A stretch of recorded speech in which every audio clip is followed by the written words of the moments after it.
Thank you, Mr. Speaker. I rise today in support of H.R. 1166, the Decoupling from Foreign Adversarial Battery Dependence Act. As Communist China seeks to gain influence in critical industries around the world, the United States must be at the forefront of combating and decoupling from the CCP. This includes battery technology. As we become more and more dependent on battery technology, we need to ensure that these batteries are sourced from non-adversarial countries.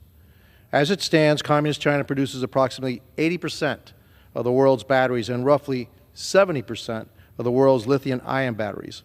This dependence puts U.S. supply chains at risk and threatens our national security.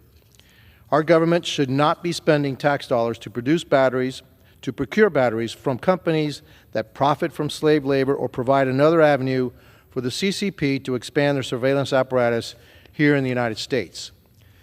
As an agency tasked with protecting the homeland, the Department of Homeland Security should not be procuring batteries from a geopolitical adversary. H.R. 1166, the Decoupling from Foreign Adversarial Battery Dependence Act, is a critical first step in addressing this issue. Modeled after previous provisions included in the FY 2024 NDAA, my legislation builds off these efforts and prohibits the Department of Homeland Security from procuring batteries from companies that have deep ties to the CCP and engage in human rights abuses.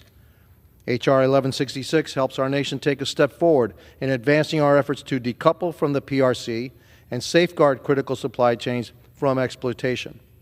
I am proud that this bill passed out of Committee on Homeland Security in a bipartisan manner last Congress and passed on the House floor. I look forward to seeing it pass in the 119th Congress and it become law. I urge all of my colleagues to vote yes. Thank you, and I yield back.